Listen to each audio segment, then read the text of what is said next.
बिस्मिल्लाहिर्रहमानिर्रहीम, अस्सलाम वालेकुम। प्रोग्राम सच बोलो के साथ मैं हूं साकिब सलीम कुरैशी। आज के प्रोग्राम में बात होगी पाकिस्तान की जो हुकूमत इस वक्त वफाकी दारुल हुकूमत में है, इमरान खान साहब की, वो क्या कर रही है। 3 साल का अर्सा गुजर चुका है, लेकिन अवाम को क्या मिला, क्या हकीकी तौर पर जो दावे किए गए थे वो मुकम्मल हुए, कुछ डिलीवर हुआ या नहीं हुआ। अपोजिशन जमातों की अगर बात करें तो उसमें कहीं ना कहीं हमें टूट फूट नजर आती है। पीडीएम ने जन्म लिया, फिर पीडीएम टूट गई, पाकिस्तान पीपल्स पार्टी अलहदा हो गई, एएनपी ने अलग रास्ता इख्तियार किया। अब क्योंकि अपोजिशन लीडर और पाकिस्तान मुस्लिम लीग नून के सदर शहबाज शरीफ साहब जेल से वापस आ चुके हैं और उन्होंने आते ही मुलाकातों का सिलसिला तेज किया और पहली मुलाकात हुई मौलाना फजलुर रहमान साहब से, जो खुद साख्ता सदर हैं पीडीएम के। अब पीडीएम का एक अहम इजलास हुआ। इस इजलास में क्या कुछ होता रहा, क्या कुछ हुआ। पहले इजलास से पहले अहम बैठक हुई और उस बैठक में पाकिस्तान पीपल्स पार्टी और एएनपी की वापसी शमूलियत के हवाले से मुशावरत की गई, जिसे पाकिस्तान मुस्लिम लीग नून के अहदेदारों ने मुकम्मल तौर पर मुस्तरद कर दिया। बाद में क्या हुआ इस पर भी प्रोग्राम में बात होगी। साथ प्रोग्राम में बात होगी अफवाज पाकिस्तान पर जिस तरह तनकीद की जा रही है और मुसलसल देख रहे हैं कि कुछ ऐसे जराओं से तनकीद की जा रही है कि इसमें कुछ सहाफ़ी भी शामिल हैं। इस पर क्या होना चाहिए, किस तरह हुकूमत की पॉलिसीज होनी चाहिए, दुश्मन क्या फ़ायदा उठा सकता है, इन सब के हवाले से आज प्रोग्राम में बात होगी। मेरे साथ टेलीफोन लाइन पे मौजूद हैं जनरल रिटायर्ड अब्दुल कय्यूम साहब। जनरल साहब, बहुत शुक्रिया आपका। सर फरमाइएगा, मेरा पहला सवाल आपसे यही है कि पाकिस्तान तहरीक इंसाफ की हुकूमत को 3 साल का अरसा हो चुका है और आप पाकिस्तान मुस्लिम लीग नून के बड़े सीनियर रहनुमा हैं और कौमी असम्बली में भी बड़ा आपका अहम किरदार रहा है और रहता है। क्या कहिएगा, क्या तहरीक इंसाफ इमरान खान साहब बतौर वजीर आजम जो दावे किए थे वो डिलीवर कर पाई है? आप ये देखें कि आपकी जीडीपी नीचे गई, आपका size of the economy contract हो के 325 अरब डॉलर से नीचे आके तो 264 पे आ गया। आप महंगाई हुई और सबसे बढ़ के लोग बेरोजगार हुए। मतलब है कि मिलियंस ऑफ पीपल और बिलो पॉवर्टी लाइन के ऊपर गुजरे। फिर इन्होंने कहा था हम उनको हाउसिंग देंगे, करोड़ मुलाजमतें देंगे, 50 लाख घर होंगे। वो अभी आप देखें ना, इनके 24 महीने ये 26 महीने रह गए और तो क्या होगा। तो इसमें तो क्या कर सकते हैं। तो इसलिए अभी ये बगले में जा रहे हैं। अगर कोई अच्छे इंडिकेटर्स आए हैं तो हम कहते हैं कि अल्लाह ताला का करम है कि अल्लाह करे ये सच हो और भी अच्छे इंडिकेटर्स हो।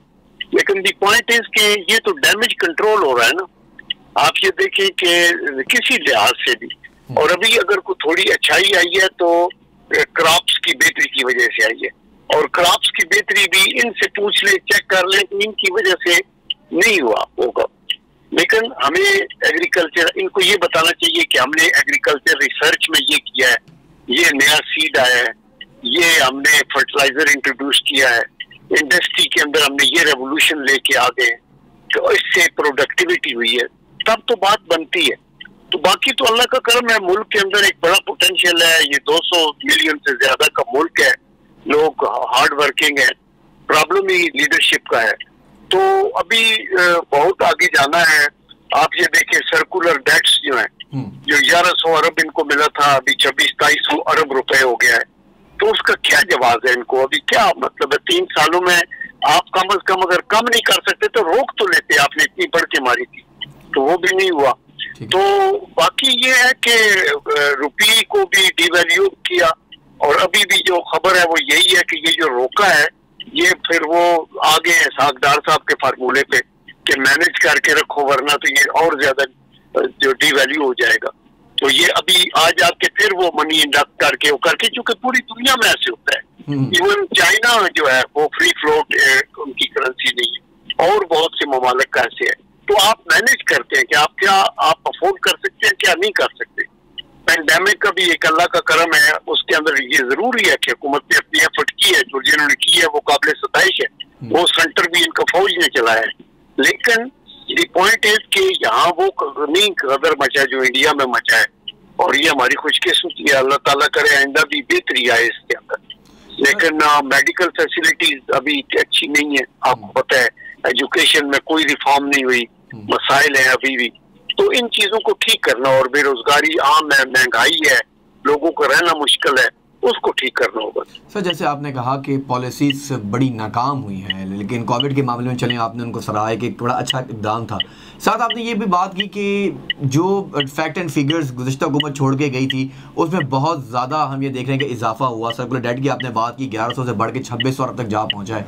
लेकिन एक सवाल ऐसा, जो वज़ीर-ए-आज़म पाकिस्तान इमरान खान साहब बड़ी खुशियाँ मना रहे हैं और बड़ी मुबारकबातें दे रहे हैं, और वो दे रहे हैं SVR को कि जो रेवेन्यू की कलेक्शन थी वो 4000 अरब पाकिस्तान की तारीख में पहली बार उन्होंने ये दावा किया है कि जी ये 4000 अरब रुपए जो है ये रेवेन्यू जमा हुआ है।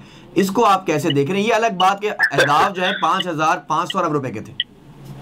देखो बात ये समझने वाली है, आपका बड़ा अच्छा क्वेश्चन। लोग कितने बेवकूफ नहीं है ना, लेकिन जब तारीख मुस्लिम लीग नून ने टेक ओवर किया था 2013 में जी, तो उस वक्त 1900 अरब रुपया था कलेक्शन रेवेन्यू की, 1900 अरब।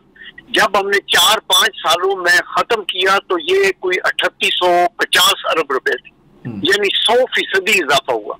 तो जब 3850 अरब या 3900 अरब इनको मिला तो भी ये 4000 बिलियन हो गया। तो 3 सालों के अंदर ये फिर क्या आपकी वो कार्रवाई और कारकर्दगी है? यानी या तो मानते हम ना कि ये 4000 से 8000 हो गया जी, क्योंकि हमें तकरीबन 3900 मिला था और हमने इन 3 सालों में 2000 बिलियन और जमा किए। तो ये तारीख में पहली दफा कहेंगे, तो हम भी कहते तारीख में पहली दफा क्या हमने बढ़ाया, क्या हमने तो 100% डबल किया था। तो इसलिए ये कोई लंबी छलांग नहीं है, ये तो इनका टारगेट 5500 तो जैसे आप कह रहे थे वो भी नहीं हुआ, तो ये उस टारगेट पे नहीं पहुंच सके। और ये और बहुत कुछ करना है। रेवेन्यू कम अज कम 7-8 हजार बिलियन रुपीज होगा तो आपकी डिफेंस की रिक्वायरमेंट पूरी होगी, आपकी डेट फाइनेंसिंग का चक्कर है, आपने और डेवलपमेंटल प्रोजेक्ट्स करने हैं, वो नहीं करोगे तो कहानी पे टेक ओवर नहीं कर सकती ओवरटेक। सर जैसे आपने कहा कि 3800 कुछ अरब रुपए जो है वो ज़ाहिर तरीक पाकिस्तान मुस्लिम लीग नून की हुकूमत जो है वो छोड़कर गई थी। अब यहाँ सवाल ये पैदा होता है कि बजट आ रहा है और 4000 अरब रुपए की अब तक की रिकवरी रेवेन्यू में हुई है, तो ये बजट क्या हर बजट की तरह आपको लग रहा है कि आवाम दोस्त नहीं होगा, सरमायाकार दोस्त भी नहीं होगा? किस तरह पे लोगों को रिलीफ मिलेगी? तो फिर महंगाई का जेन बहुत ज्यादा बाहर निकल आएगा। हुकूमत को आई एम श्योर कि उनको ये सोच तो है कि कोई तरीका ऐसा करे कि टैक्स लोगों पे न लगे। ये जो नए फाइनेंस मिनिस्टर हैं तरीन साहब, शौकत तरीन साहब, वो उनका कोई जो वो वाइज नजर आते हैं और उनकी जो पॉलिसीज हैं अल्लाह ताला करे वो इम्प्लीमेंट कर गुजरे, वो थोड़े समझदार हैं। लेकिन इन्होंने पहले तो असद उमर ने बेड़ा गर्क किया, फिर दरमियान में हफीज शेख साहब को ले आए। अभी वो किधर है हफीज शेख साहब? जैसे शौकत अजीज साहब चले गए वो भी चले गए, फिर तीसरा दरमियान में लगाया, अभी चौथा लगाया। तो ये 3 सालों के बाद आपने ये किया ना। शुरू में लोग तो अपने फाइनेंस की टीम को एक दफा सेट करते हैं, उसको हिलाते नहीं है। आपको आप देखिए कि हमारी टाइम में इसहाकदार साहब ने 5 बजट सिर्फ इसहाकदार साहब ने पेश किए इस जब हमारे थे, बिल्कुल। तो मतलब छठा अगले आके तो फिर वो दूसरों ने किया था। तो इसलिए अभी लेट्स सी कि बजट में ये क्या करते हैं, कितना डेवलपमेंट के लिए। हम तो 1000 अरब से ज्यादा डेवलपमेंटल खर्च था हमारा, 1000 से ज्यादा डिफेंस को देते थे जी। वो भी इन्होंने नीचे ले आए और डेवलपमेंट का भी कोई मतलब 450-500 अरब के ऊपर आ गए। सड़कें नहीं बनी, लोगों के पुल, बिजली, सड़कें, गलियां, बहुत कुछ होता है ना जो होता है जी। तो अल्लाह करे कि ये कर सके, लेकिन रिसोर्सेज कम होंगी तो इनके पास मुश्किलात हो। चलिए सर, अब थोड़ी सी मैं बात करूंगा पॉलिटिक्स के हवाले से भी कि शहबाज शरीफ साहब पाकिस्तान मुस्लिम लीग नून के सदर अब वापस आ गए हैं, सेशंस भी अटेंड कर रहे हैं और PDM का भी इजलास अभी हुआ है। किस तरह देख रहे हैं कि कहा जाता रहा कि PDM टूट फूट का शिकार हो गई है, लेकिन शहबाज शरीफ साहब के आने के बाद लग रहा है कि उसमें कुछ जान आई है। तो क्या लगता है आपको, क्या अब हुकूमत के लिए या दूसरी जमातों के लिए कितना टफ टाइम हो सकेगा? देखिए शहबाज शरीफ साहब जो है ना, ये वो नस्ल है पॉलिटिशियन की जिन्होंने अपनी कारकर्दगी से ये साबित किया है कि ये काम करने वाले लोग हैं जी। इन्होंने नवाज शरीफ साहब को भी बहुत बड़ा जो क्रेडिट मिलता रहा है वो पंजाब में कामयाबी पे मिलता रहा है, जिसपे उन्होंने अपने भाई को लगाया था, ट्रस्ट किया था, और भाई ने ये जो अंधेरे भी खत्म हुए थे, 3-4 तो बड़े एनर्जी के प्लांट ये लोड शेडिंग खत्म करने के लिए यहाँ लगे थे। फिर डेंगी के पीछे पड़े, आपने देखा कैसे किया। फिर जितने फ्लाई ओवर्स हैं रोड नेटवर्क्स है, जो चीजें सालों में होती थी महीनों में हुई है। वो डंडा लेके पीछे दौड़ते सुबह से लेके शाम तक, और कोई भी कहीं स्कैंडल, कोई embezzlement, there was no question, एक पैनी का भी उनके ऊपर करप्शन का। यानी शहबाज शरीफ साहब के इन जो 10 साल गुजरे हैं, इसके अंदर रफली 1500 अरब का सिर्फ पंजाब के अंदर डेवलपमेंट काम हुआ है, 1.5 ट्रिलियन रुपीस का। और उसमें से एक भी कहीं ये नहीं आया कि यहाँ के बैक कोई है या उसके ऊपर कोई हाई लीडरशिप इन्वॉल्व थी। तो शहबाज शरीफ साहब इज द राइट पर्सन। वो अगर जेल में थे, अभी बाहर आए हैं, पीडीएम में वो तजर्बाकार है, उनका एक्सटेचर है, वो बोल सकते हैं, उनका नॉलेज है, रीजनल भी है, मुल्की भी है, बैनुल अक़वामी भी है, एजुकेटेड है, और वो एक्सेप्टेबल है, वो मॉडरेट है। तो इसलिए फिर हुकूमत को फिक्र तो होगा। दैट इज वाई वो उसके खून के प्यासे हैं, चूंकि वो एक किस्म का प्राइम मिनिस्टर इन वेटिंग है।